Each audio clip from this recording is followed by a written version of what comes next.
if you all could have just been here for the last 45 minutes, it would always only make so much more sense. But nonetheless, 48 minutes after we got on, this is Athletics LLC. And we have very special guests with us.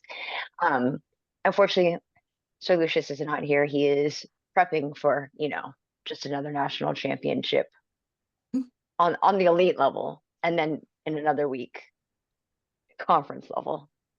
Oh no.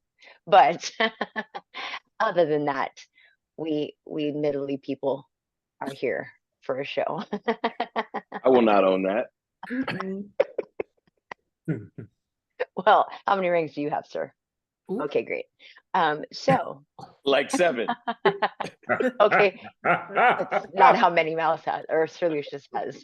Okay, but I ain't middling to nobody. I ain't taking that. This is like a Mahomes and Brady situation. Wow. It is, right? It is. Save it. Who's who in that example? Oh my goodness. Anyway, please, let's go. No. So Clyde, how are you tonight?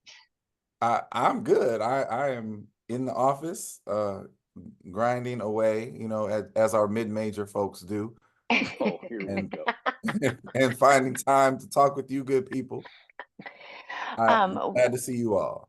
Not that we don't know, but can you introduce your special person? Oh, so my company in the proceedings this evening is the lovely and talented and Miss Everything behind everything that I do, Miss Tiana Madison is joining. Everything that you do well. Okay. Touche. So I don't know if it changed for you guys. I moved Tiana next to you. Did it change for you guys?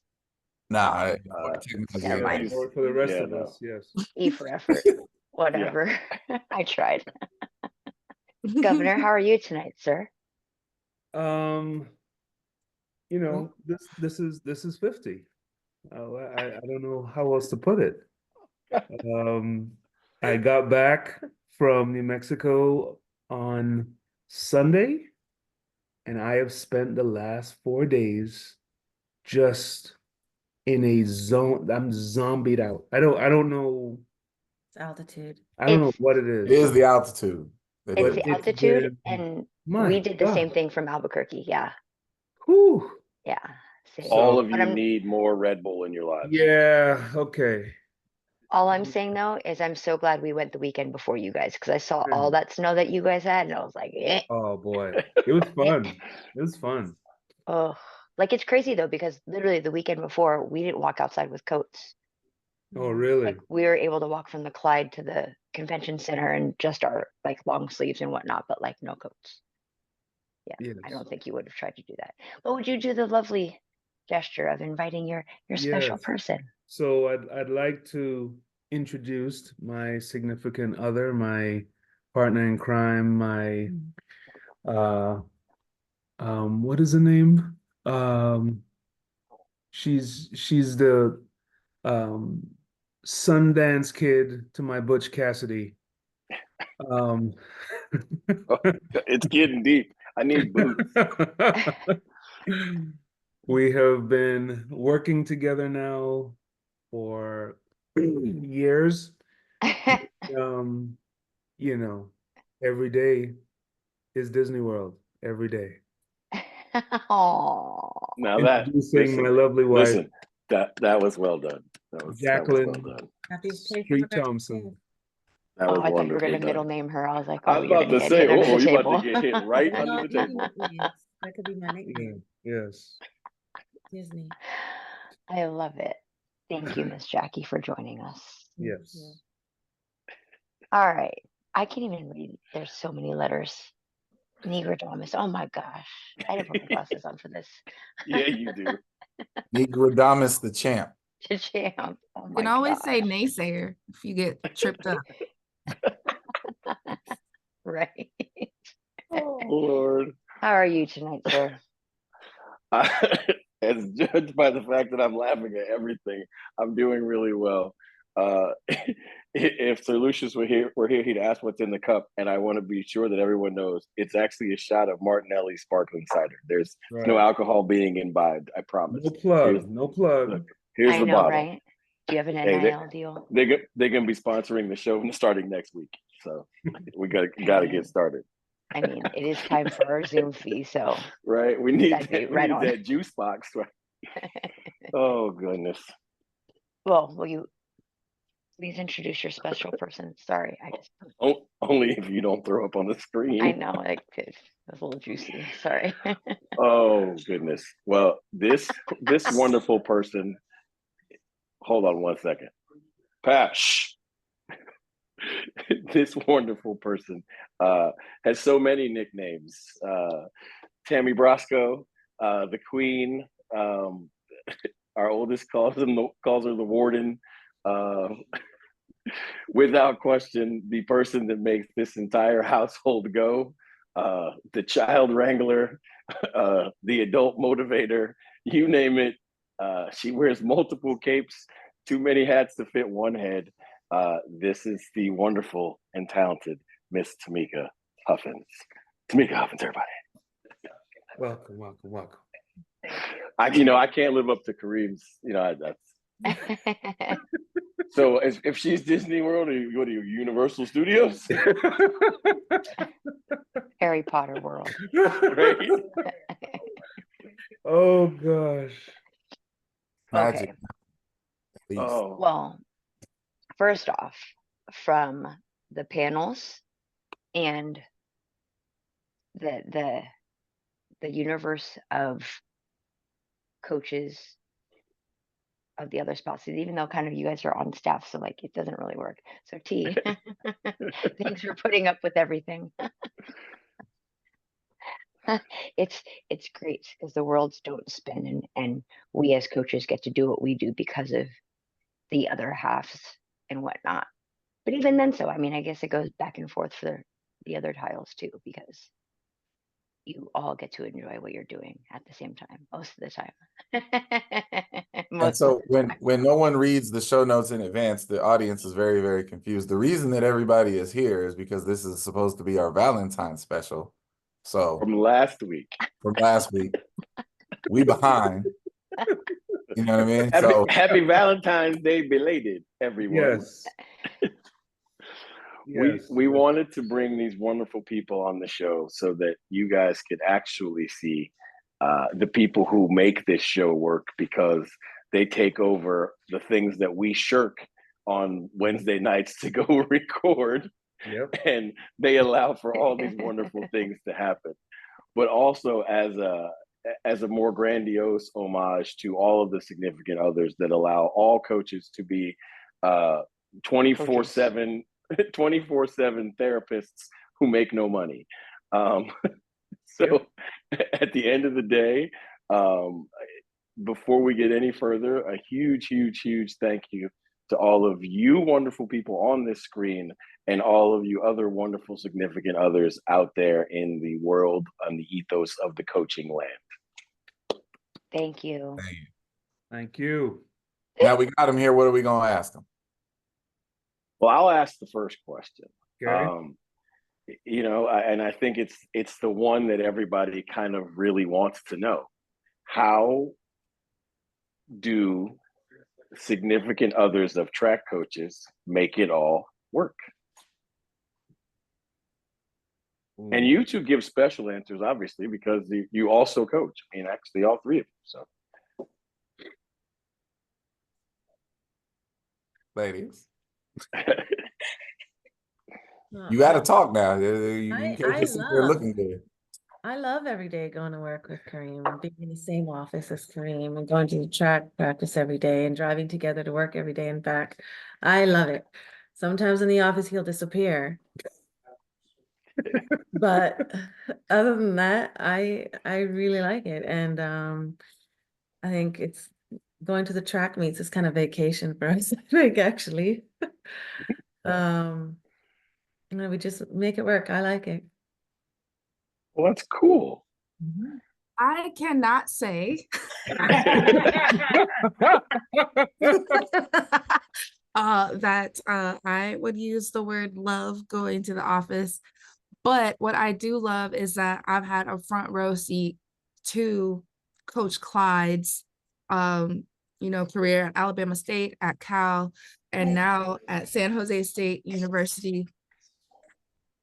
And Boy, I think it was really important and an honor to be part of that mission and watch how much care he takes in developing young people as athletes and humans. So even though I don't always enjoy every minute of every day and being on the staff of the King of Teddy, it is a noble position to be in. This is true. Is my turn to answer. It is absolutely Yeah. your turn to Most answer. definitely. Well, I don't work with him, and I think that's a good thing. Oh, let me just say for the record that 10-10-10 would have ended at 10-10-12 if we worked together every day. No chance. Tamika, not only is it your position is the normal position of people in our profession, so your answer will be what most people will. What they tuned in connect for. with. Yeah. How do I make things work? Oh my gosh, Yeah. I just do. I don't know. He doesn't like to hear this when I say it, but So you're gonna say it I anyway. am gonna say it. Wait, hold on 1 second. Switch AirPods while you're talking. The mic is on his AirPod. Yeah. Oh wow, I didn't even know that was a thing. Yeah. Right there. Can you hear me now? Yes. Yeah. And I don't talk very loud, so that's the other thing. Can't hear me across the room. He doesn't like it when I say this, but I'm gonna say it anyways. When you sign on to be with a track coach, date them, marry them, whatever, you sign on to be somebody who, I hope you're independent and you have some hobbies or a job that you really like, because you're going to spend a lot of time by yourself. And then when you decide you have kids, then you basically sign on to be a single parent for about half of the year. And he hates it. He hates when I say that, but it's true. January through June, when he was coaching collegiately, he was always like, all right, see you when NCs are over. And then, with the pros, it's even longer. Okay, I guess I'll see you in August. So I don't know. You keep going. I learned very early on to just have things to do, so I didn't miss him all the time. Before we had our youngest, like, make sure you have a job, make sure you have friends, make sure you have hobbies. So it's just, you keep going. And then by the time you have kids, it's just like all right, 2 fingers, we'll see you like in 4 days or something, because you're so busy with everything else. So I don't know. I think just momentum keeps things going. And yeah, I don't know. It's a different world being a normal person married to a track coach. So you're like a super narp? I mean, I wouldn't call me that See? at Exactly. all. But I'm just saying, yeah, I'm a regular spouse, I guess. Mm. We keep it going. Yeah. I don't know. All the children are alive. They are. They're doing well. That's what I got. All right, one of you wonderful people on the panel ask another question. So, okay, I have a question. So, assuming T and Jackie, that you guys are not on the staff and you were quote unquote normal people, right? Would you prefer to travel with the team to competitions as the spouse? Maybe we just limit it to the championships, but would you prefer to travel with as the spouse or to watch from afar? Travel with. Watch from afar. My My answer, and I admire Jackie so much, because you're the track spouse I wish I was, but I am not that. And it's because I have been that not in the coaching world, but at the meet and around, and yet somehow I get put to work I'm working. I'm in the back mentally hijacking athletes. I somehow end up with the coach's credential. I somehow end up, using the tool and cupping somebody and going through a yoga routine. I am put to work. And so like, if I'm going to be there, I would like to be compensated for or enjoy the meat from the comfort of my own home. Right. Yeah. Because it's hard. I mean, like I resisted entering the coaching world because not because I don't think I could do it, but because I knew how hard of a job and how all encompassing and the emotional bandwidth it requires to do it well. And I was really hesitant to do that, especially when I have a toddler that is also a vampire, And so to as a spectator, as the partner of a track coach, you are on that emotional roller coaster too. And then you add to the fact that I now have an actual stake, or like my work is on display at a meet now. Woo, it's like you talked about, Governor, you talked about coming home and crashing after Albuquerque. Nobody in this, we got to this house at 8:30 in the morning. Yeah. We woke up at 1:15. Just in time to make it to the Super Bowl, Super Bowl watch party. Like it's every Sunday is that way. It's draining. So yeah, would choose watch from afar just so I could get those afternoons back. That's my honest answer. Sorry. Understood. Tamika, I know you've done that and whatnot, but would you prefer to do afar or there? With the international travel, I would prefer to go there. It was, I'm cool with not necessarily needed to travel, all the domestic things. But for example, this last August when, those shall not be named people decided they wanted to bounce for like a month. And I was left at home to get everybody started with school and, do all of the wonderful things that happen while everybody's going. Watching the meet from afar and the meet went really well was so tough. I mean, I was waking up at like 4:00 in the morning just to be able to catch something. And, like Tiana said, like you're invested in all of the time that they're putting into coaching these people to make them awesome. So sitting, screaming at a television, I mean, yes, like, did I make him go higher over the high jump bar? No, probably not. But, so internationally, it would be nice to be able to go and travel because it's hard to watch those international meets from home completely. But I mean, I'm cool off of the domestic meets. I'm good. I've seen enough of those. I don't need to travel with that. I don't need those domestic meets. They're beneath me. Been there, done that. Basically. Right. Who gets Hey, so some of them, I assure you, we wish we could get out of. Amen to that. Okay, so let's see. What would my question for the panel be? This will probably be interesting across the board. What is your least favorite thing about our jobs? That's a good one. That's a very good question. That's a good one. And Jackie and Tiana have, special seats to this. So many things come to mind. I hope I don't come across as if I don't like it at all because I actually love it. But that list of things I dislike is a little long. You can give more than one. So like what? You can give more than one. Okay, so one of the things is like just the monthly credit card reconciliation, the receipts. Like, and this is what makes it beautiful. Coach Clyde had made that an official part of my job was to do his.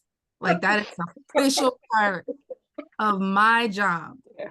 So he literally swipes his card and passes me a receipt. And it doesn't if he's on his way to the bathroom or to to play Uno with the team. Like, I know that I'm going to get a 200-page long invoice from the hotel. I'm going to get all these receipts, and then I'm going to sit and at some point have to sort through all of these things for him and myself. That's like number one thing I dislike. The other thing, honestly, is just that I can't get out there and compete for them, because it's like you can only do so much. And there's only so much convincing you can do. And I feel like I get a little bit of an advantage because I can say to them, hey, which one of us has run 7-0? Is she in the room with us? like listen to what I'm telling you. I actually have done this. I know what it feels like in my body, and I'm just passing this information on to you. And even still, they need to be convinced or don't trust you enough to get out there and just get out of their own way and compete. That's the hardest for me.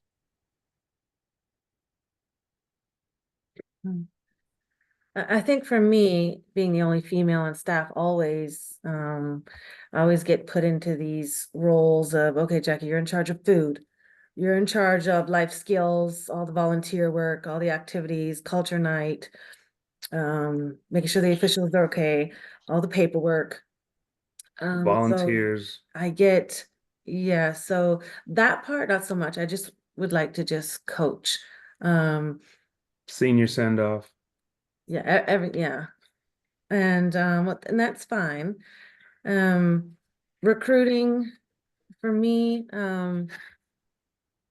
I think he gets to go to all the international trips and I get to stay home with the kids. I would like to that switched. That would be nice. But other than that, just being the only female sometimes. It'd be nice to have Chu. You could come over on my side. Right, That'd be we nice. can hang out. Yeah, that would be really nice. And so the only time it's whenever I go to track meets, I get to hang out with, other females, but that's it really. So I get are we like talking about a potential, mental health female exchange where like, a week, 2 weeks out of the month, your job is to go to another program and just hang out with that female and just say, hey, a little bit of solidarity, a little bit of, hey, you had to do the receipts too, huh? Okay. To be clear, Miss Tiana is not in charge of receipts because she is the woman. But there are other women on my staff. She's in charge of receipts because she's the rookie and the smartest one in the room. Okay. That's always how it is with the Look, female. if it makes you feel any better, Clyde, listen, this wonderful person was the bookkeeper for Ohio Sports Management for the better part of a year and a half. And then just one day I just got fired as a client. And the thing is, I got ghosted. There was no conversation. Just all of a sudden, there was usually there's a stack of receipts and then they disappear, right? And then one day, the stack was kind of big. And then the next day I was like, that's a whole basket of receipts. These receipts are not being reconciled. So, I'm stupid. I catch on slow. Hey, did you see the receipts? Sure did. Yep. And then I figured out, I guess I will be reconciling these receipts myself. Yep. Perks of the chair. So I ain't doing it. I sit in the chair. The only problem is I don't have enough employees. Yeah. If you see me talking to myself, don't interrupt. I'm in the middle of a staff meeting. So, all right. Well, I'm waiting for this answer. How long we got? 30, 40 minutes? I've got, I think, two of the biggest ones. So, I mean, I've kind of already touched on so much of the travel and it also depends on where you coach, right? Like when we were living in a cold state, that indoors, most of the meets are going to be relatively local, right? Everybody's got an indoor facility. It's going to be, we're gone for 2 days or whatever. You already know, okay, every weekend is gone, cool, unless it's NCs, maybe conference, whatever. But then outdoors, if you're at a cold school, where are you going? You're flying everywhere. And I remember every year you would fly to Texas relays and you coach the multis, which starts even earlier. So it's like, cool, I'm out. Oh, wait, but you just got back Sunday from this indoor meet. Yeah, well, I got to leave tomorrow for a week because we got to go catch that warm weather. So feeling like, and, you know, our boys play baseball, which is kind of part of the reason why I used to coach high school track. Part of the reason why I decided to not coach anymore, because I was like, well, there's got to be a parent here during the spring to be able to get people places and things like that. But feeling like, you know, hey, I signed on for this partnership, but I'm doing a lot of this solo dolo. That's not the greatest feeling. Just when, you know, depending on like where you're at, when you always have to travel and your spouse doesn't get to travel with you because there are other responsibilities that you got to be home for. Yeah. So that's one. I think the second one, and it kind of got better, but is the phone. Always having everybody being like he's got access to everyone and everybody has access to him at all points in time. I remember early on, you know, he was like, I'm home. What do you want? I'm present. I'm just like, just because your body is physically present does not mean that you're present. And the fact that coaches, athletes, recruits, anybody can pick up that phone and call you or text you and you're like, yeah, just hold on a second. Like, dude, we're like right in the middle of dinner, or hey, we're right in the middle of a game, or, you know, whatever the case is. So I don't like that 24-hour access. And I think that I at least know a couple people on the screen. I'm not going to call you guys out, but I know a couple people on the screen who don't do a good job of setting those boundaries. And sometimes, you know, it can be hard, or you have your spouse sounding like you're nagging, but it's like, yo, I need you to set those boundaries, because when you're home, I need you to be home and present, because you're not home a whole lot. You're either at the office recruiting late, or you're traveling, or whatever, hosting dinners, et cetera, et cetera. So I can't stand the 24-hour phone access. Like, put it away, shut it down, be home and be present. I want to say for the record, I am not the worst phone culprit in my household. Any longer. I used to be the worst. I'm not gonna lie. I used to be the worst. So I have a question based off of Tamika's answer. Jackie and Tiana, how do you feel about that specific aspect? She was preaching. He hears that. He hears that probably every day from me for years, every day. And it's always it's COVID. Oh, I'm recruiting. Really, we can't recruit. Oh, COVID. That's the worst because y'all have the same office. Yeah. So And I'm like, she's like, who are you recruiting? exactly. I'm a coach too. I know. So it's just always recruiting, always. And I don't know, being, you know, an athlete for so long and 16 years in the circuit. I mean, he knows everybody and anybody and people from all over the world. So it's nonstop all the time. Yeah. And that's tough because we're both away from our kids, and our kids both have activities and they're always gone. And so for both of us to be away from our kids all the time at this age, that's probably really the toughest part of our job. Like, okay, who's going to babysit this time? Who's going to be here the whole time? Hurry up, get our house clean, quick. So it's just that's the hardest part of the job, is being away from our kids. And I took a break for about 4 or 5 years so that one of us could be there. And then, you know, we got the chance to coach again, but yeah, that's tough. Clyde has had the same phone number since he rolled his raggedy car into Knoxville, Tennessee in the early 2000s. Can you imagine how many people on this planet have his phone number? And I hate hearing myself nag, and so I won't say anything. And like 5 days later, he'll be like, what's wrong with you? And then I like, you know, I let it all come out. And he's like, why did you say anything? And it's like, because I don't want to be a nag. So instead, I just become someone who blows up. But that's, you know, I'm working on that. Yeah. So let me ask this question, Tiana and Kareem. Do people complain to you guys like they hate to be with you when you're trying to leave the meet? Because it takes Okay, so I'm not. I thought I was the only one. Like everybody hate. No one will be anywhere near me when we're trying to leave a track because they know it's going to take me 40 minutes to leave because everybody wants to say what's up and Yeah. everybody wants to say bye and everybody feels like they need to hug me and whatever. Yes. So I figured y'all two went through that same drama as well. For the record, it's not just a track meet; it's leaving anywhere. Okay, well obviously it's leaving baseball Come to things at this Queen Anne point. and see what that's Well, for the record, Like let's we're be trying to get clear. off the plane. This is my best friend, though. We just, we got to just finish that dude that you just met. I mean, No. Let's be clear. In my world, I ain't the one that everybody wants to talk to. That's her. That's why I said it. I asked, No. look, I get it. I get it. Oh, I will Only say reason I can't leave. felt terrible after I felt terrible at the last meet because like here I am talking to athletes, and one athlete in particular was disappointed in how they executed their 200. So I'm right there with them eye to eye, like giving a pep talk, and I see in my peripheral that like slow hesitant approach walk. Kareem, you know what Governor, you know what I'm talking about. yes. It's like I'm like, this person's about to ask me for a picture while I'm in the middle of having this conversation.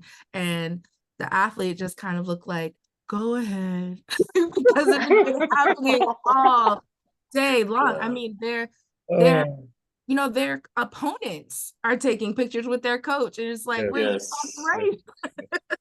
Oh, Yeah. all right, last question. That's from you. I already did. Oh, you did ask your question. Wait, did You ask know- a question? It's the governor, I think, is up. Yeah.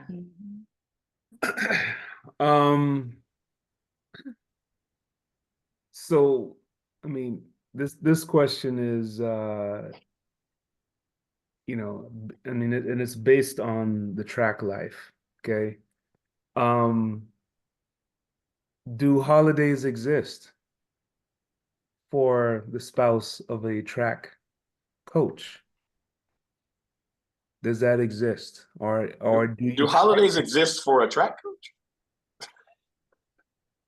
There's my question.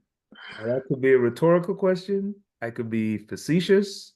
I could be, or like it can be a real thing. Like you can actually make it a thing, with everything that's going on. I mean, I just wanted to know, like, is there a concerted effort, or does track pretty much dominate the holidays?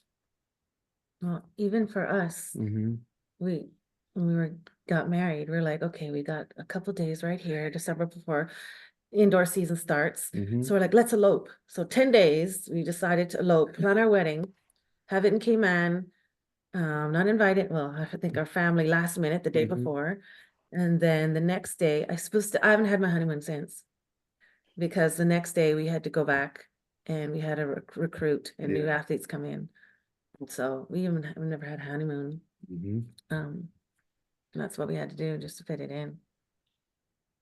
Just all summer we're recruiting. I mean, That's why when we travel together, yes, it's wonderful. That's our vacation. And they make us share a room. Can you believe that? We share an office, we share a room.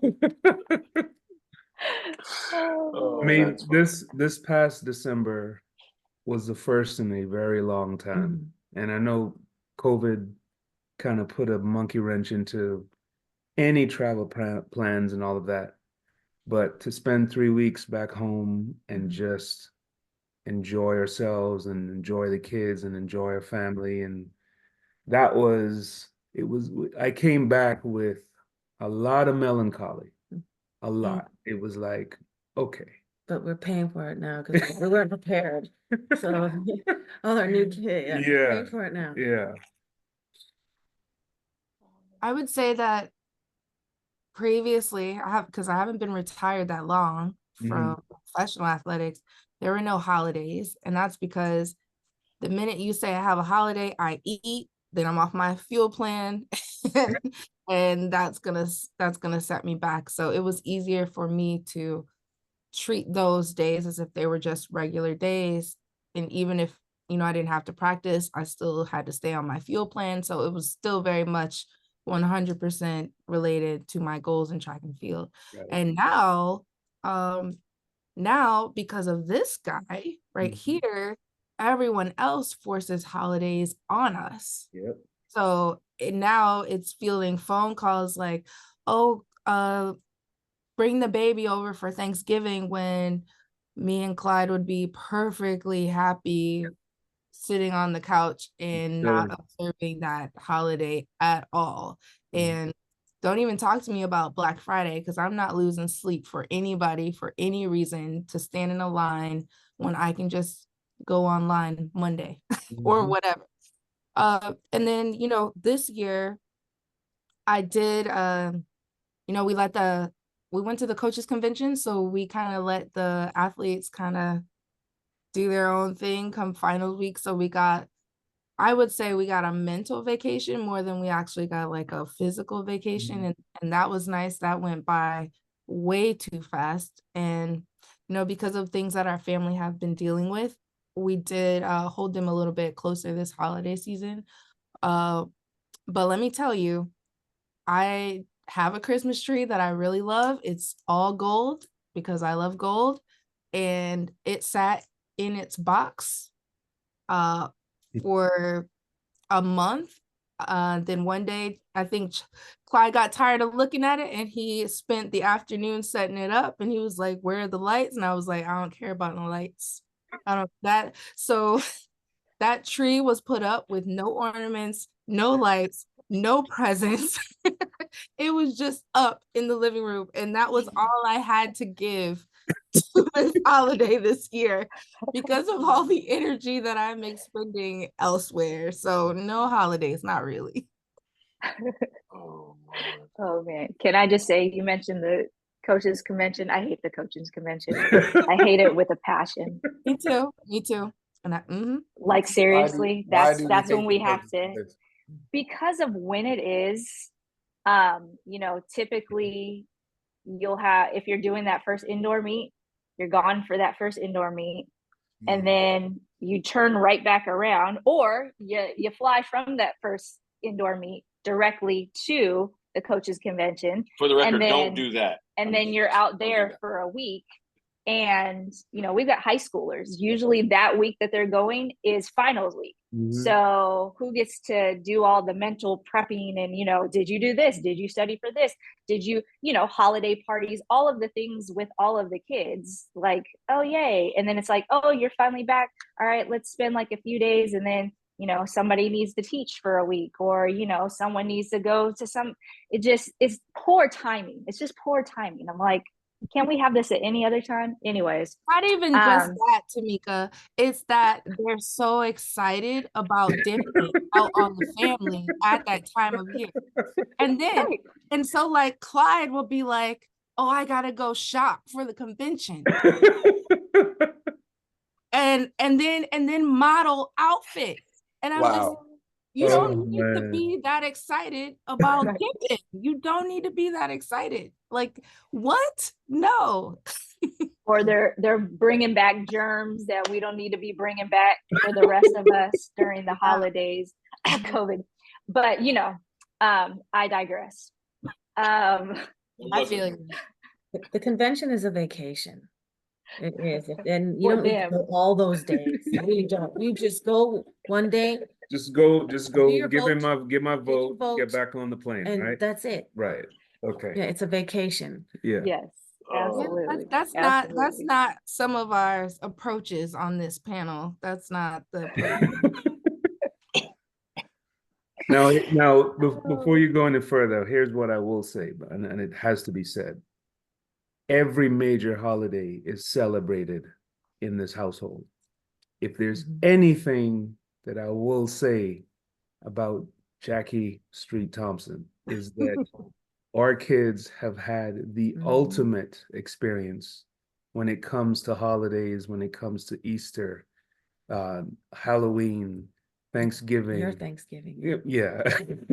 And I mean, thank God for that. You're gonna make those memories. Thank God for that, because it's in this house, sir. It's extremely important, you know, and whether it doesn't matter how many we've been through or how many that we've experienced, our kids need that experience. And you know, I thank God that Jackie is, I mean, committed. I didn't know. Governor, we have 5 bins of Halloween decorations in the garage and 7 bins of Christmas decorations. Right. Does she And make that's after downsizing twice. Just for the record. Slacking. I guess I'm slacking. You Yeah. ain't slacking. We just going to Cayman. No, you're not slacking because Kai's experiences, his holidays are world championships, Exactly. US nationals. Thank So you. it's an experience. I mean, he is a very worldly young man. Already. And the value of the hands that have held him up until his age right now, Yeah, man. just different. They're just shaped different. Kai been to more world championships than most coaches in this profession. They ever will. Yeah. Facts. Okay, wait. He competed in a world championship. I'm just saying. That was Trying. the Olympic trials, but Oh, yeah. Olympic trial. Okay, I'm Yes, sorry. he did. But Past the speedest ever. I mean, sure. just saying. That is true. Holidays. Yeah. I mean, early on, I claimed 2 holidays. It was Thanksgiving and Christmas. Now I've learned, especially with the pros, like I stopped asking, do you have practice today? Because that's a stupid question. So I at least learned, okay, fine, practice in the morning, like knock it out, do what you need to do. And then we have those.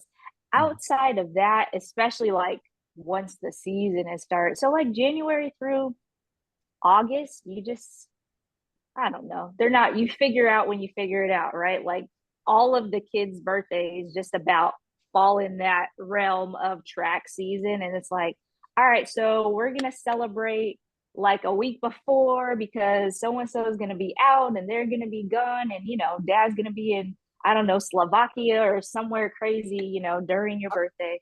So that's just what we're going to do. Spring break, I was lucky enough to actually go on one spring break when Jay was like really young, because they, again, vacation, right? We have to go train somewhere warm for the whole week of spring break. So got to go on one, but otherwise, I've learned to just, if I want to do something, all right, I'm taking the kids and we're going wherever, especially like over the summer. Now we're trying to balance between baseball too, but it's like, yo, we're going to drive up. You guys are going to be gone. Cool. I'm not even going to ask if you want to go because you got here and here and here. I'm taking the kids. We're going to be gone for a week. We'll come back. And that's what we do. So the kids in this house are absolutely positively fired up for Pi Day. And I can tell you for sure there are 2 adults that live in this house who have never experienced it. So yeah. So I mean, yeah. So I just figured out why I'm going through this period this week. And I've told, a select few about the gauntlet that I experienced from Thanksgiving through Christmas Day. My daughter's birthday is on the 27th. New Year's Eve. My wife's birthday is on the 23rd of January. And then Valentine's. And then, our anniversary is on the 2nd. So it's like, and it's every year. So it's like, I gotta, I get to Thanksgiving and it's like, okay, here we go. And I have to be on. I have to be on, yeah, I mean, but this is the life I chose, and it's beautiful. He's killing y'all, by the way. I know. And it helps that we're opposites, Oh, yeah. Yan. So Yes. they call us mom and dad on the track. I'm sure they might do that with you guys too. Yeah.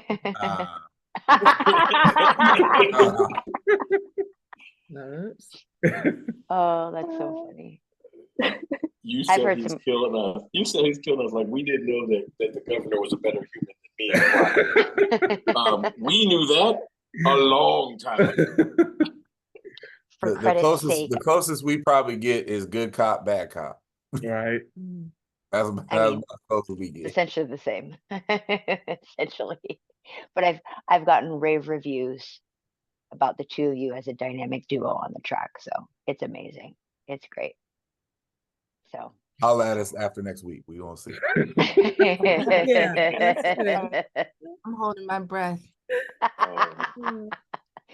That might be more enjoyable. Oh. Just kidding. Well, thank you so much, ladies, for sharing your time with us tonight. It's amazing. I know we've tickled with this topic for a while to have you all on, so it was fun to have you on and hear the other side, and for everybody else to hear too. It was even better than I'd hoped. So you guys are amazing, and thank you so much.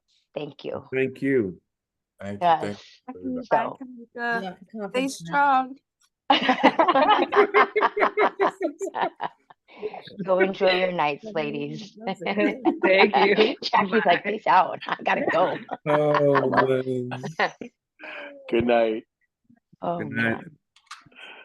All right. Oh, Well, that was good. man. That was quality. And I know it's not our typical track topic stuff, but it is a track topic that needs to be addressed, acknowledged, and appreciated. So No, hopefully agreed. those For real, who for are real. watching their screens turn to their significant others or those whatever and show a little bit of appreciation, because definitely wouldn't be the people that we all are without those people. So it's amazing.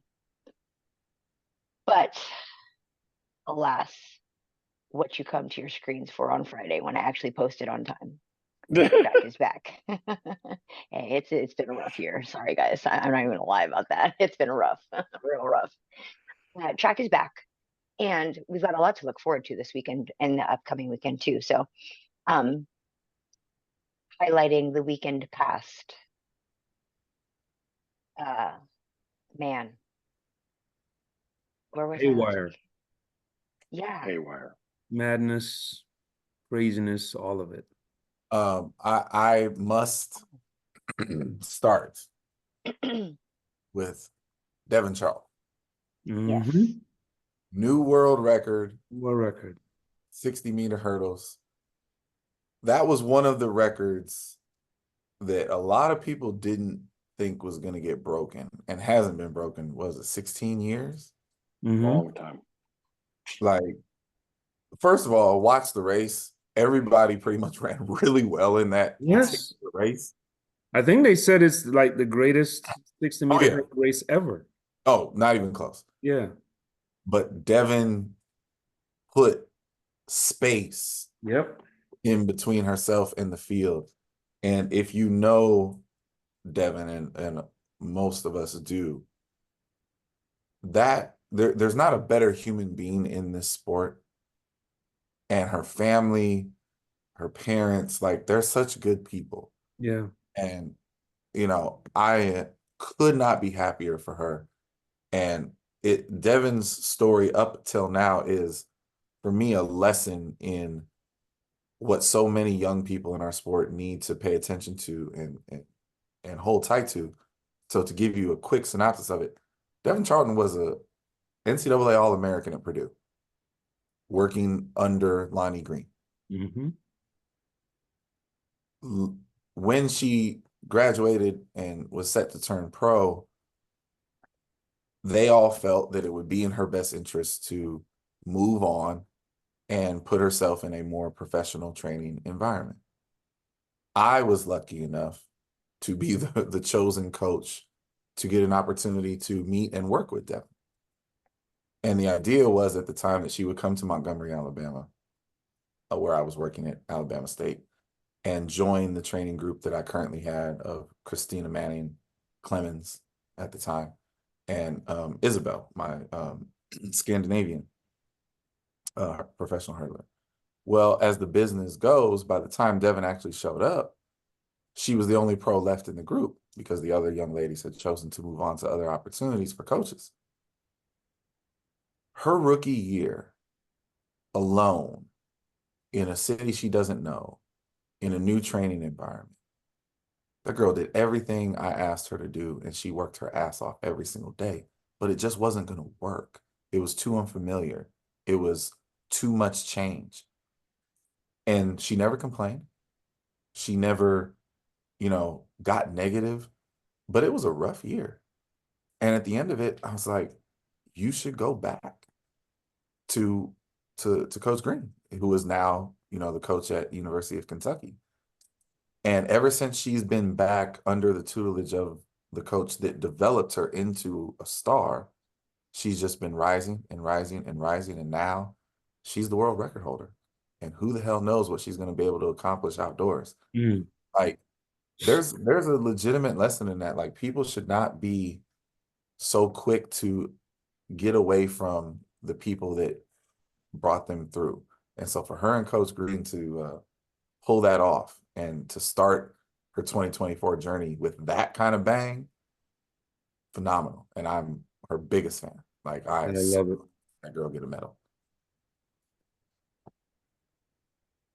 The thing I loved the most about it is her name has been in the circle, but not in the front of the circle of the line Yes. for She's so been long. good for so long. Yeah, She's it's like been everybody's good. been, she's gonna get it. She's almost there, and right behind is Devin Charlton. And like so many times has it been so close. And so it was awesome because no one ever considered her to actually take the front lead.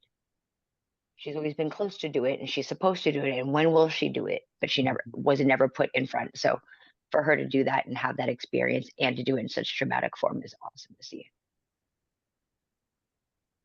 Yeah, the Melrose Games on a whole was an amazing meet. I I mean, mean, the men's hurdles. unreal. So Well, before you move on, because I know the EP knows Devin very, very well. I know he got something on this. Listen, you said honestly the vast majority of what needs to be said, but I'll just say that was the most joyous text I've ever sent to any human being in my life. And the response text was exactly what I expected. Just, I can't believe it. Like, still got so much work to do.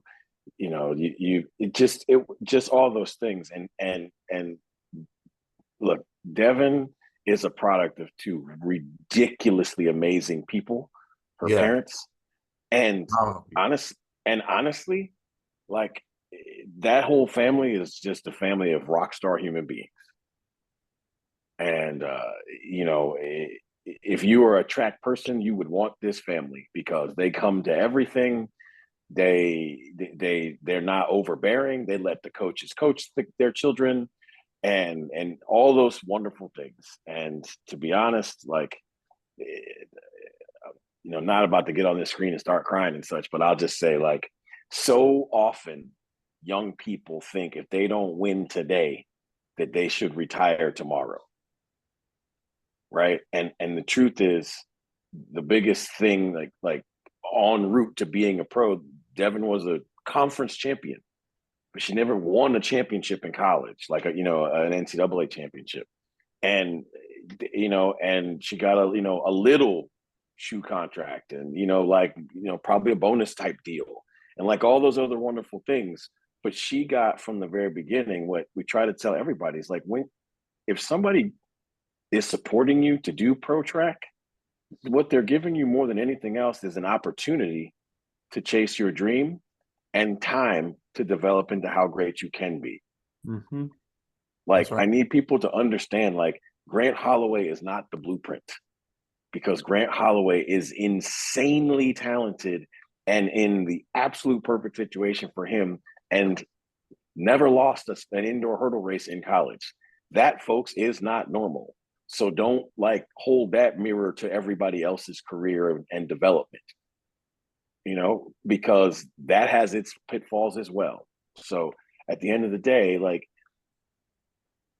I think you said it perfectly. Like, Devin's story is one that's A, unfinished, but B, it's been long, and there's been some bumps, and there's definitely more bumps than not. Yeah, right. But they were bumps, and some people turn bumps into mountains. right? They were just things that she had to overcome, and she has overcome those, and she knows that there will be more as she goes. So, you know, I mean, you got to understand, when she, at one point in time, when she was in college, she wasn't the best female hurdler from the Bahamas in college. Mhm. Right.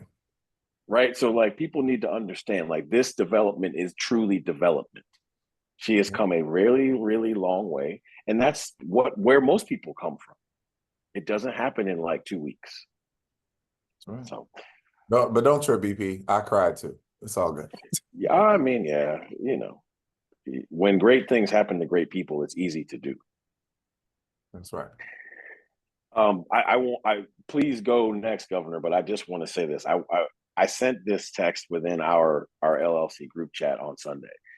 Super Bowl Sunday was trying to be upstaged by track before the game started, because before the game started, track and field had two ridiculous performances that were not world records, but they were as good as two world records, right? And a really, really movingly sad story of a world record holder who was young and his coach passing away in a fatal car accident.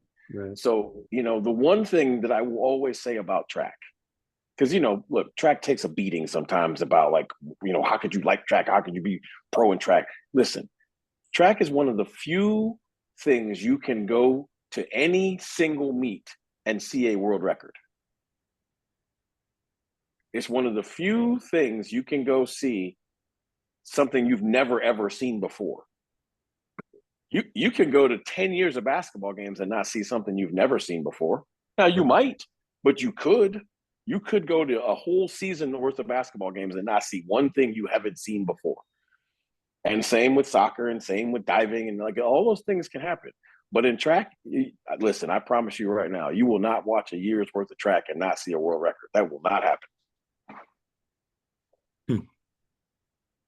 Yes, it was truly an engrossing meet. I thoroughly enjoyed my Sunday views of the meet.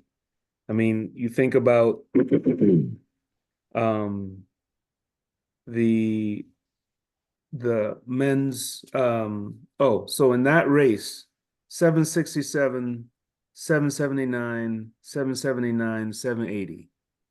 I mean, Yeah. Stupid. insane. Insane. Julian Alfred, oof, 699. It's going to be on and popping. I think she is she's on a mission this indoor season. And basically, I think we saw a sign of things to come. And when we get to, you know, to USA's, I had a peek at the entry list, and boy, some folks really like Glasgow. They must really want to go. They're trying to get their tickets. No, I told you, I said last week, I'm very intrigued by how many people are taking this indoor season It's seriously in an Olympic. wild. For an I mean, Olympic how year, many it is times, wild. and I haven't been on this show during this period of time that many years, but we've all sat there and thought about how just ugly the start list used to be at USA indoors. Yeah. Not this year. No, Yeah, it's great. no. It's fantastic, and I cannot wait. I think it's going to be another fantastic show on Sunday. Some names of note: Vashti Cunningham, Tara Davis, Talitha Diggs, Alexis Holmes. We're talking about folks from the World Championship team last year: Grant Holloway, Roberts, Cunningham, Cordell Tinch, Matthew Bowling, Elijah Goodwin, Katie Moon, Sandy Morris, Jasmine Moore, Christine Coleman, Noah Lyles. Okay. The Ronnie men's Pickett. 60 is deeper than it's ever been. Absolutely. Yeah. Hobbs Kessler, Cole Hawker. Like, this is gonna be nice. You know, providing everybody shows up, and this is, you know, with these you know, spots for the US team on the line. I'll say this about Juju's race from New York. It's not that she ran 6:99. She's done that before. Mm-hmm. It's her rookie year, and she dominated the field of pros. Yep. That's that there at this moment, there doesn't seem to be any growing pains or year one struggle going on with Juju. And that's great. That's what we all hope for and want to see if you're a fan of her or you're a fan of the event, or you just want to see, in Paris, the truly best 8 women in the world all line up ready to go and find out what's going to happen. Mm-hmm. If Julian Alfred is in top form and can manage her rookie season appropriately, she's a big problem. It's a big problem. And as I think Otto said it exactly this way on the broadcast, she's going to snatch somebody's medal. Hmm. Oh, who? Yeah. It's going to be somebody's. And so, she's a person everybody's like, yeah, she's fast, but there ain't no but. You better be paying attention to what she's doing. I mean, yeah, there's no question about that.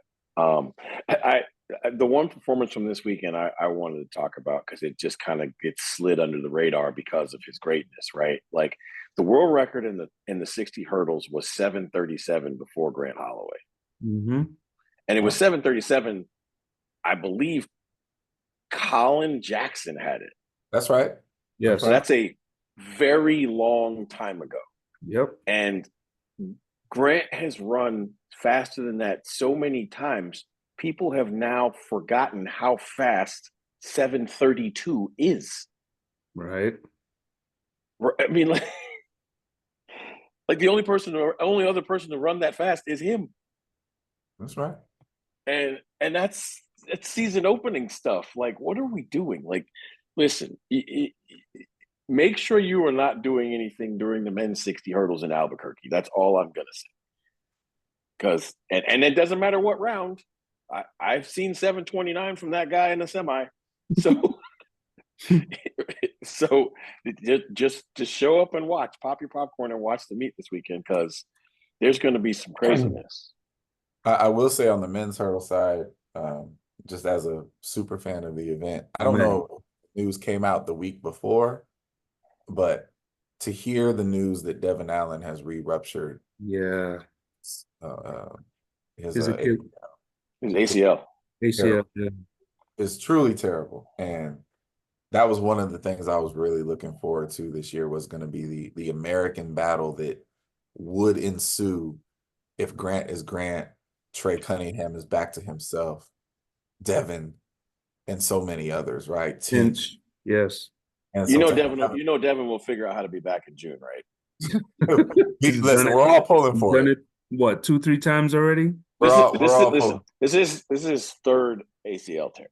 Yeah, and that is a wild thing to even have to say out loud. But we're all fans of Devin, and get well soon, sir. And we hope to see you back. But yeah, that was bad news. Like I didn't enjoy hearing that one. I'm going through the start list. We've got a young buck in the women's high jump. Who we got? High schooler, a senior high schooler. Oh, there we go. Jay Siona. Jay. Yeah, she's a stud. Also not to be lost from this weekend is Ariane Knighton is all right. Ariane Knighton is from Florida. Mm-hmm. He didn't run indoor track before. He's not a Florida man. No, he's not. Florida. But he's from Florida.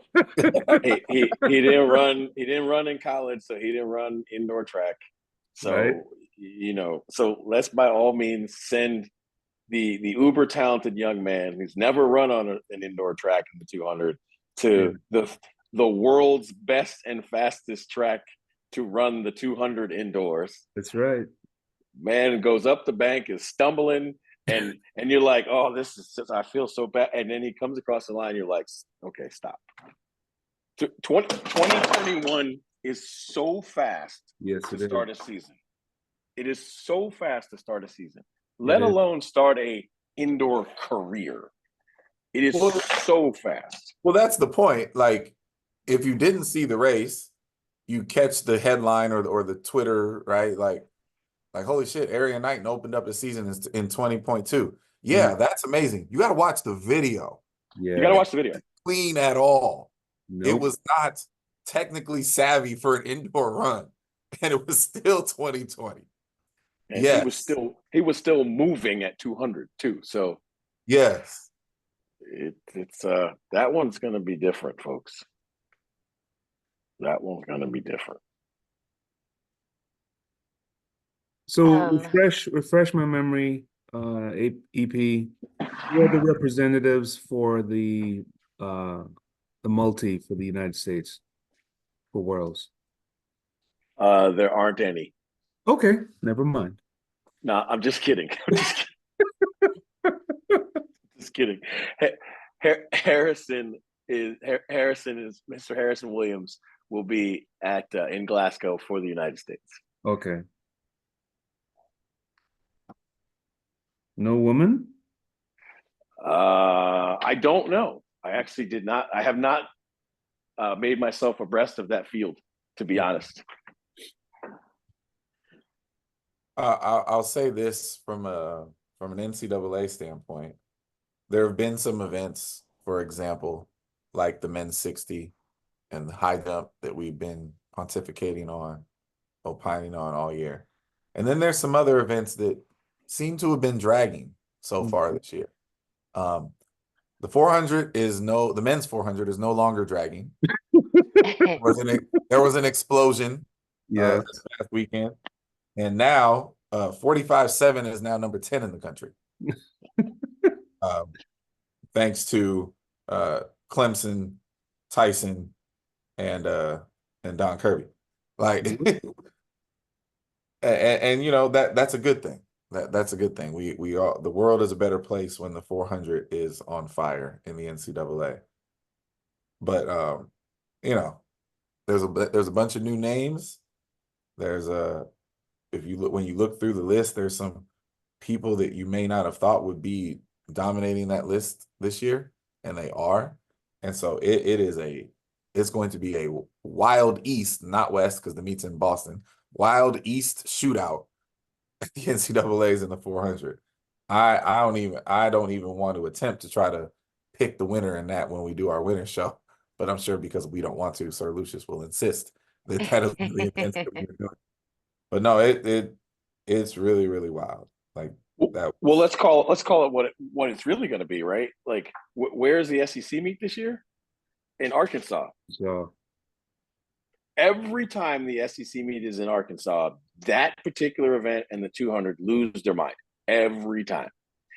So if you have run, 46.0 something and you're feeling pretty good about going, you better run faster than that at whatever conference meet you're at, because it's going to take 45 seconds to get it.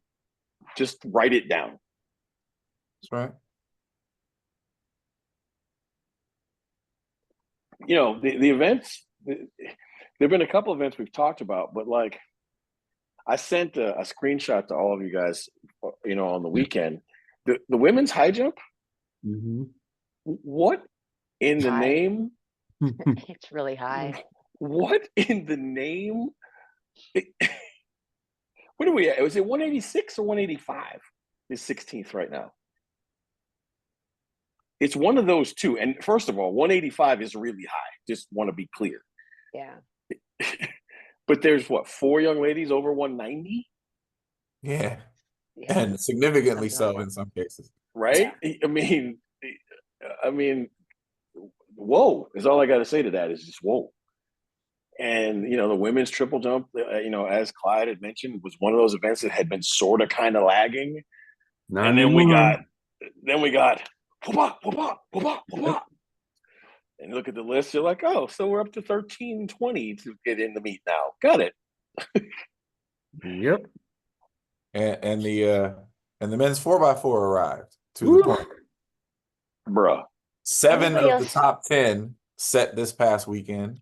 Yep. Arizona State taking down the Gators Yep. at Tyson Invitational. Setting up for a big show. Yeah. Yep. And pretty There much was a- the wire. They led from the first leg. There was a heat, I think, at Clemson, where all three teams ran 303, and they were within like 600ths of each other. Wow. And I wasn't there. I couldn't watch it, right? I mean, I guess I could have streamed it, but I didn't watch it. And I'm just looking at the result going, that just looks wrong. Like, how did they fit that in, right?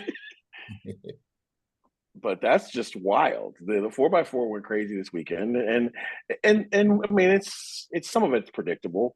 This weekend, the Valentines weekend, which is traditionally the Tyson weekend, is always when the 2s, the 4s, and the relays seem to go nuts. But this year, more so than ever, I think that they just went crazy. Well, it's going to be interesting because, you know, as we all understand, when it comes to relays, you're not only fighting to get in the meet, which is 12, not 16, but you're fighting to be in the appropriate sections. So Yes. right now, in order to be into the hot race, Alabama's on the bubble at 3:03:28. Number 4. Yeah. You should never be on the bubble at 3:03 That's nuts. indoors. 3:03:2. You're on the bubble with USC, Florida, and Arizona State ahead of you. So the last hurrah for the Pac-12 versus the SEC right now.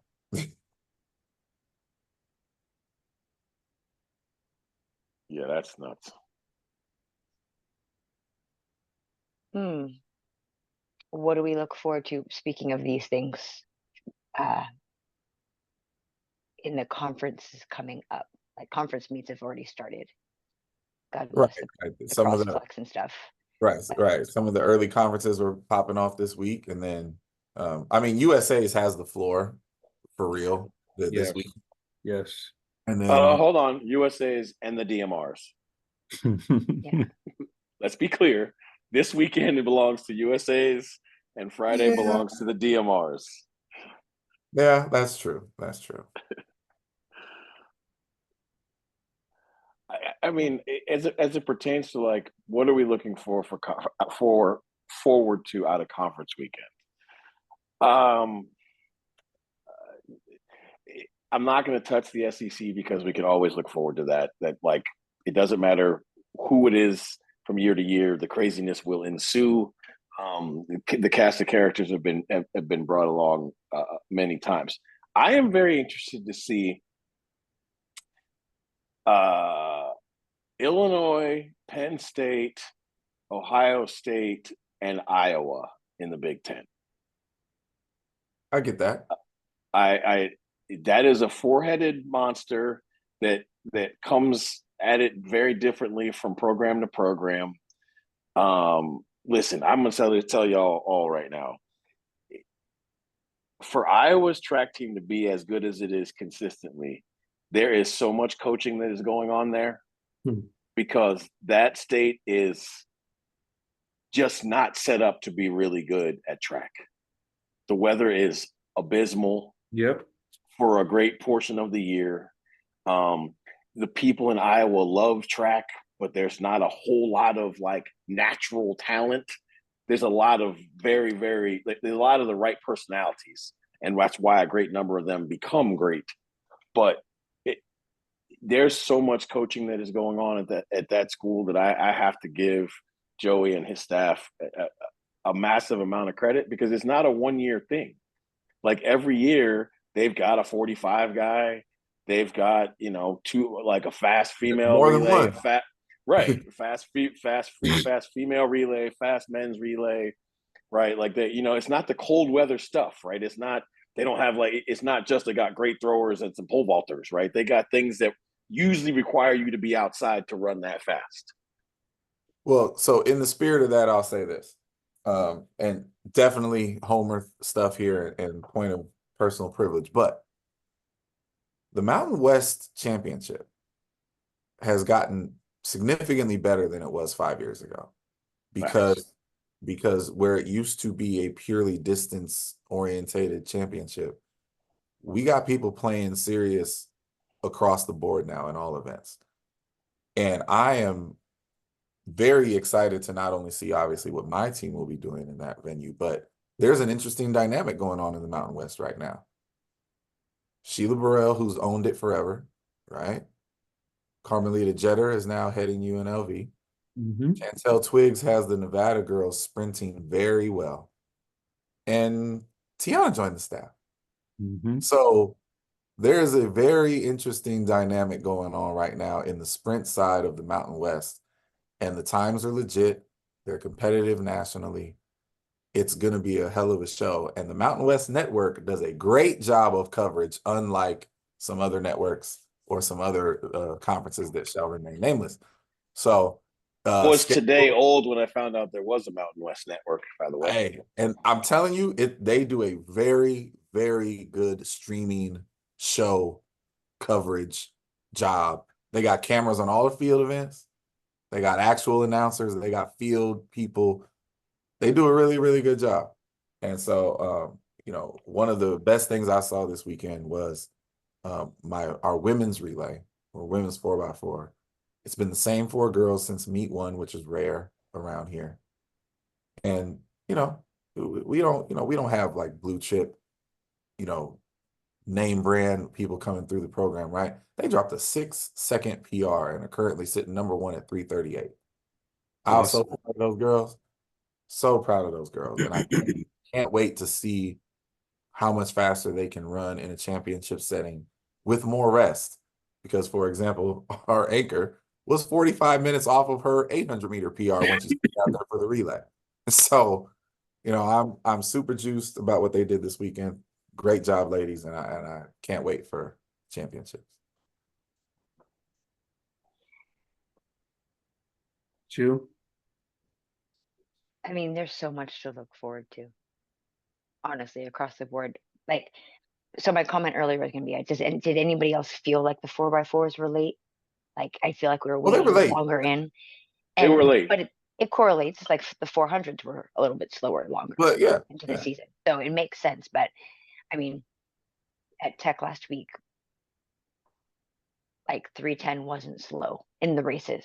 And then I looked at the number and I'm like, oh, my eyes, you know? And so, you know, being spoiled at this point. So I'm excited to see just the conference meets, because it seems, to an extent, it seems like everyone is slow roasted this year. You know, you had your Kers and aboves that went in December and whatnot, but other than that, the men's long jump maybe is the first thing that popped off, and that popped and is still popping, but like everything else is just letting it unfold rather than spiking super quick. So I feel, you know, as much as I'd like the list to get, I have my own personal endeavors in the list right now, and I don't want anybody to pop off at conference, but we're going to pop off on conference, so it doesn't matter. But yeah, no, like there isn't a single event that I'm really looking forward to. I think I'm looking forward to all of them and watching the conferences do it, so that it just makes the national meet more enticing. Not that it isn't, but even more. Governor, what you got? So what you got? What are you looking forward to in the conference? Boy, I mean, the variable that will always, and this again, we're going to touch on this later on the next topic, but the variable that is always going to be there is, what venue are you having your conference meet at? Amen. That's right. And there are some conferences that are going to be at a huge disadvantage when it comes to athletes that are trying to make it, or they're thinking that conference is their last opportunity to make it. And not to discount, you know, talented athletes, that sort of thing, but we've talked about this. Tracks are different. There's multiple different DNAs, track facilities that are going to be better, and we're going to see better results across the board based on where you compete. So, you know, I don't know if that's a conversation that's ever going to be had amongst, like conference commissioners and stuff like that as to, well, are we giving our athletes the best opportunities? Contracts are contracts, right? Multi-year contracts. Some conferences, there are 4 or 5 tracks that basically have the rotation, and some years it'll be a better opportunity and some years it won't. But if you look at the Big 12, you look at the Mountain West, you look at the SEC, I mean, 3 of the best tracks in the country. Oh, mean- the ACC's at the New Balance Center, Oh, well, there you go. That was smart.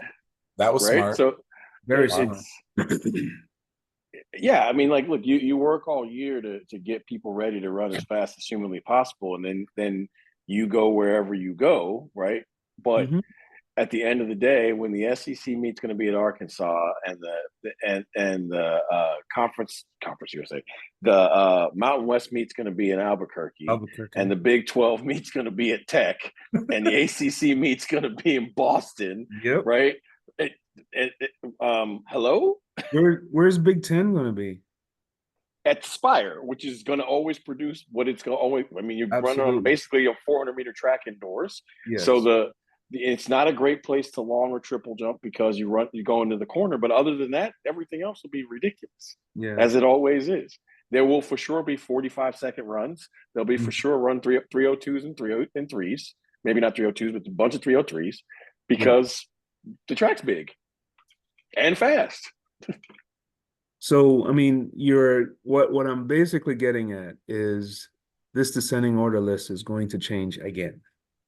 And, Yeah. you add in the variable of the conference championships.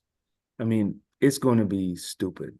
It's going to be absolutely stupid next Sunday. By the time we get to next Sunday, I feel.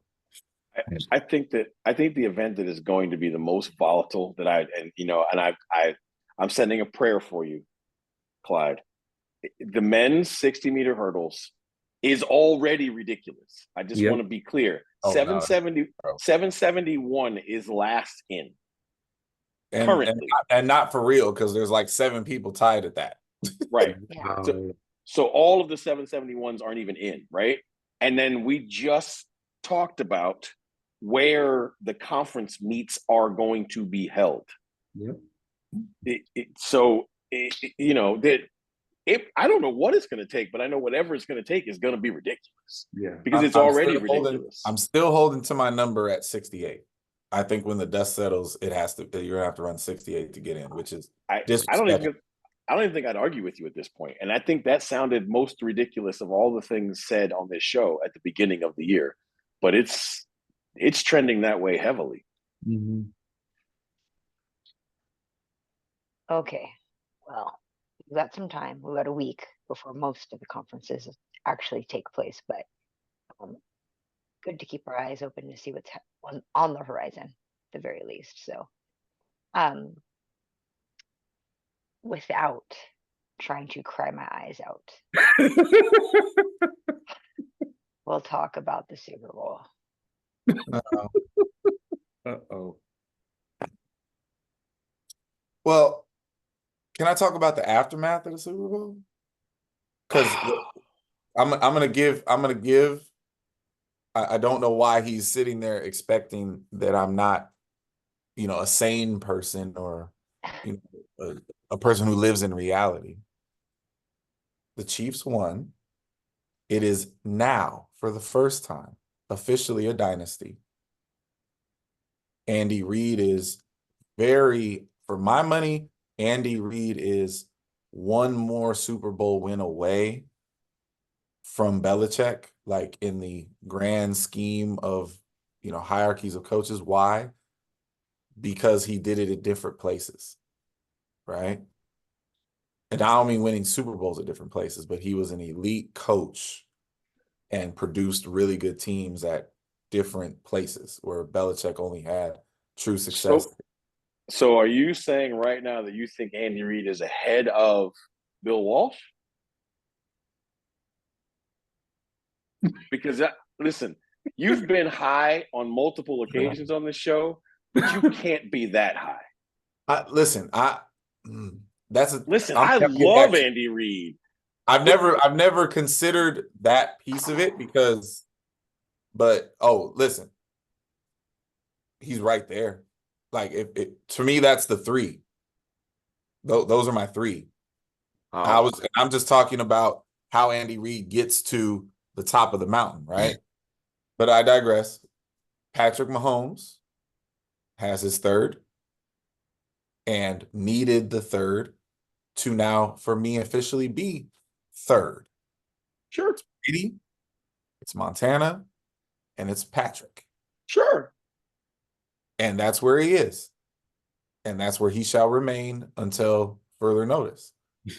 So the Chiefs did their thing. Personally, it was a very good game, obviously. And having no specific rooting interest, I was able to just watch it and kind of enjoy the game. I thought the overtime choice was ridiculous. I don't understand that logic at all. And I also it's been when I mean the aftermath of the Super Bowl, I absolutely understand why Steve Wilkes was fired. Because the 49ers defense was terrible in the postseason. And they played excellent in the first half, but made bad decisions in the second half. Like, I get it. So can I just say this one thing about Steve Wilkes? Sure.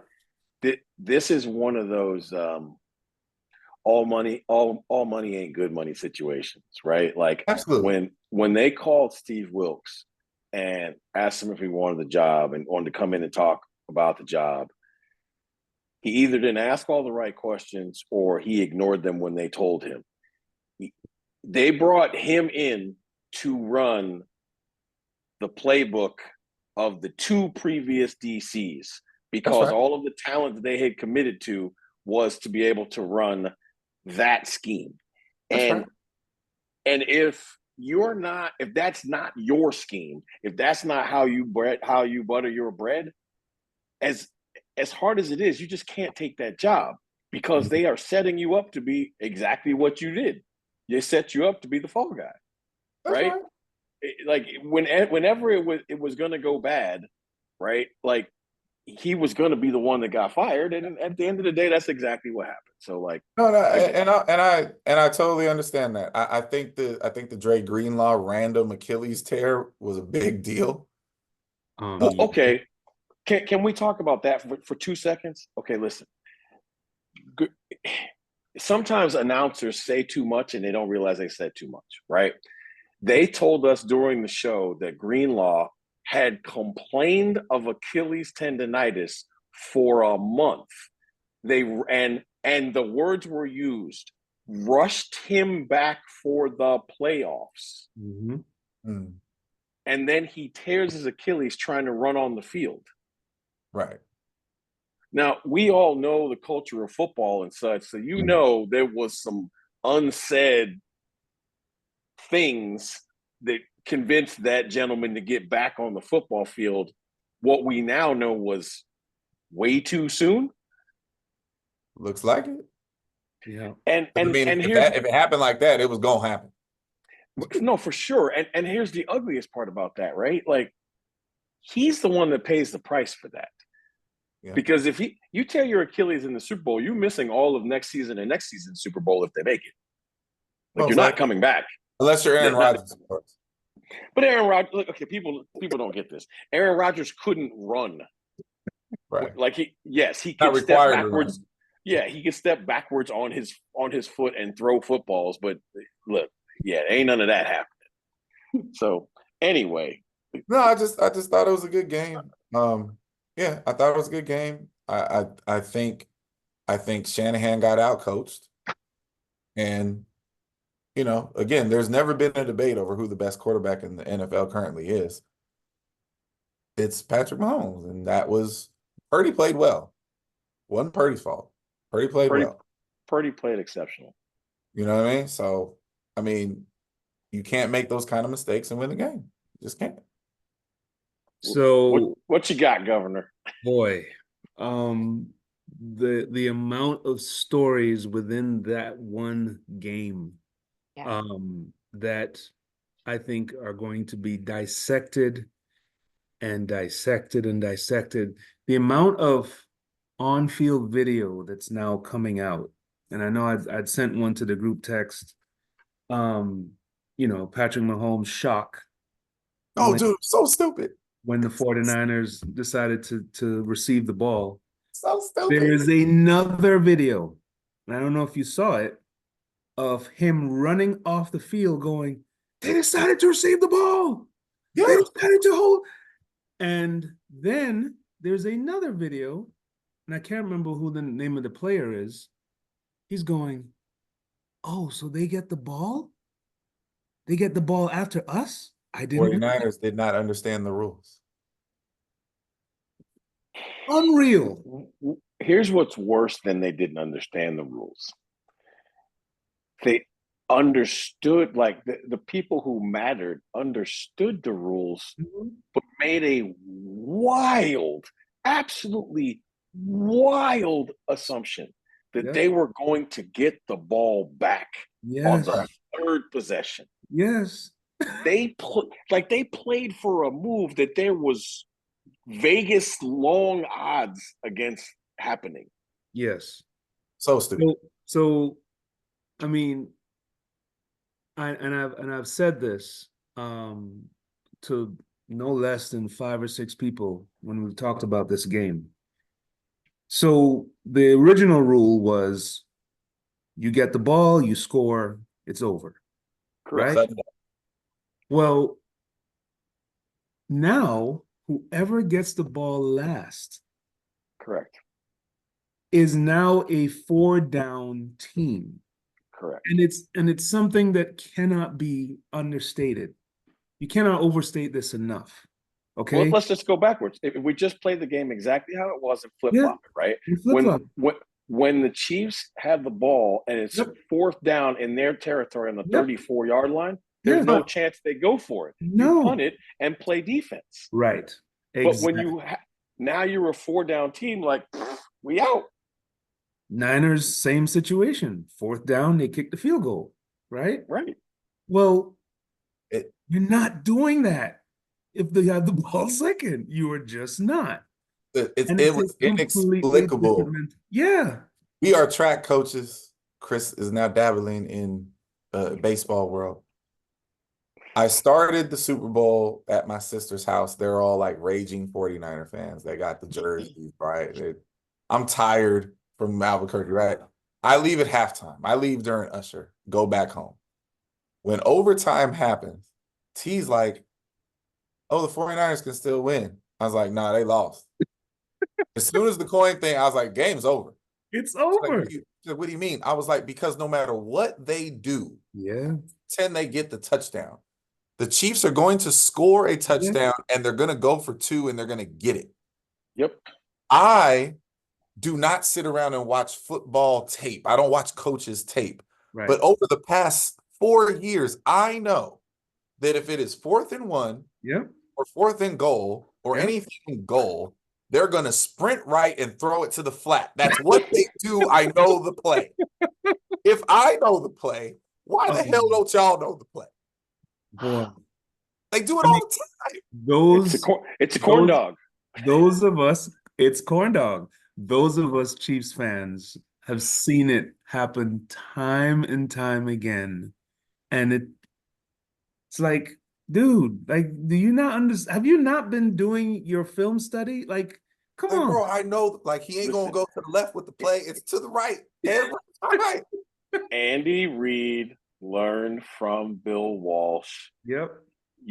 Look, the 49ers ran 12 plays when Bill Walsh was the coach, right? Ran a whole season with 12 plays. Yep. Right? The Eagles did a similar version, more plays.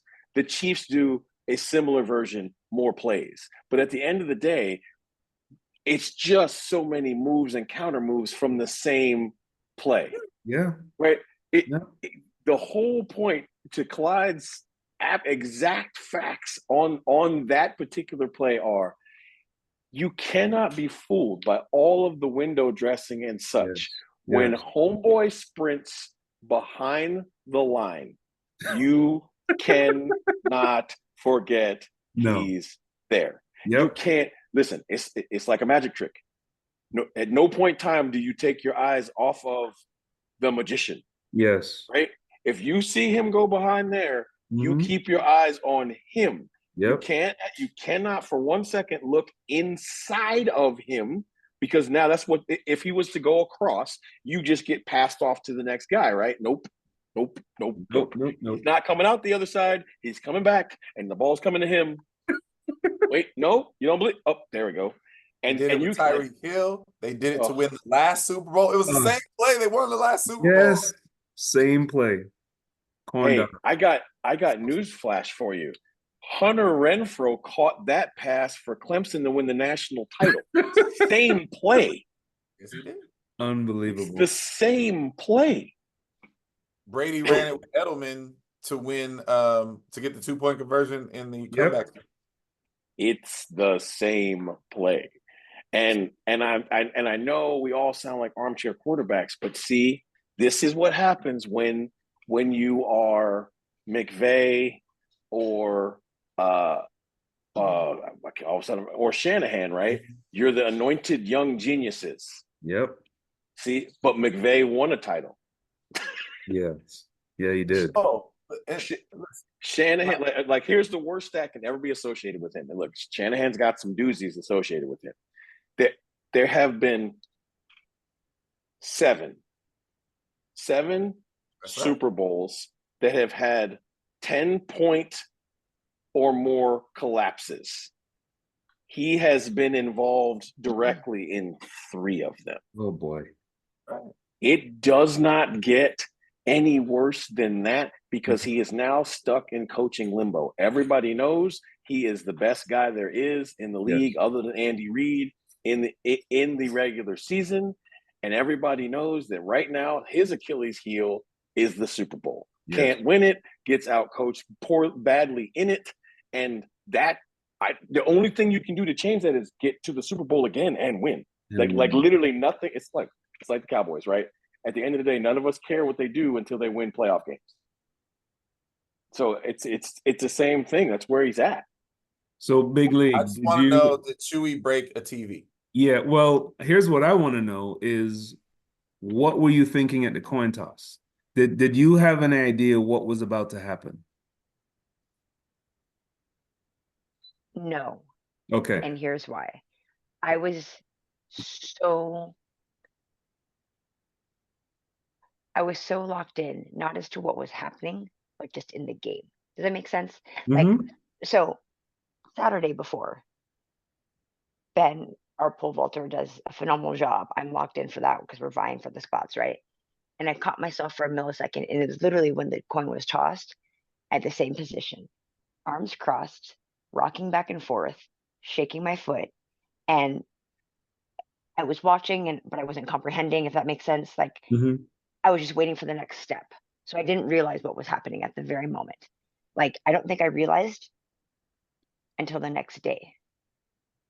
Because I was still like riding the roller coaster of the Super Bowl itself. Yeah. I did not break a TV. I threw my phone. Let's be honest. She, at the time of the coin flip, she was still reeling from old boy missing the extra point. Right. Oh, I yelled. Right. I told him he needs to walk home. Like, go back. Like, to as a fan, she was exactly where she should be. As a 49er fan, like, she was still reeling from the fact that old boy missed the extra point. Oh, absolutely. Yeah. And I'll say this: listen, the Super Bowl is one of the best games I've ever seen, because I was riveted to it, and my team is not in the game. Right. I was rooting for the Chiefs to win just because I wanted to be right. But at the end of the day, I wouldn't have, like, if the Niners won, I would have been just as happy. But the game was so good. Yeah, it was. It was.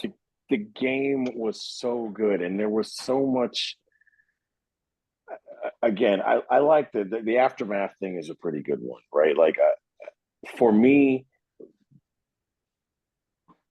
I watch First Things First, and Nick Wright, of course, is the world's biggest Chiefs fan. But it's the other guy on the show. I can't remember his name. Is the salt and pepper haired guy. He said, I knew that the Chiefs were going to win the game because they were down by 10, and I was not concerned at all. And I was like, I can't even argue with that because they were losing 10-0, and I literally didn't care. I was like, the Chiefs are going to win this game. And I never at any point in time did I think they weren't going to, just because like. And there's a fundamental difference right there, because when the Cowboys went down by 10, you thought it was over. Yeah. 24, and then it became, and for them to stem the tide and finish the first half at 10-3, I was like, oh, I will say this. We're good. I thought, because I remember what I said on the last show. I thought that there was ebbs and flows in the fourth quarter when the Niners had the ball and an opportunity to keep Mahomes off the field and kick a field goal or just get the touchdown and end the game.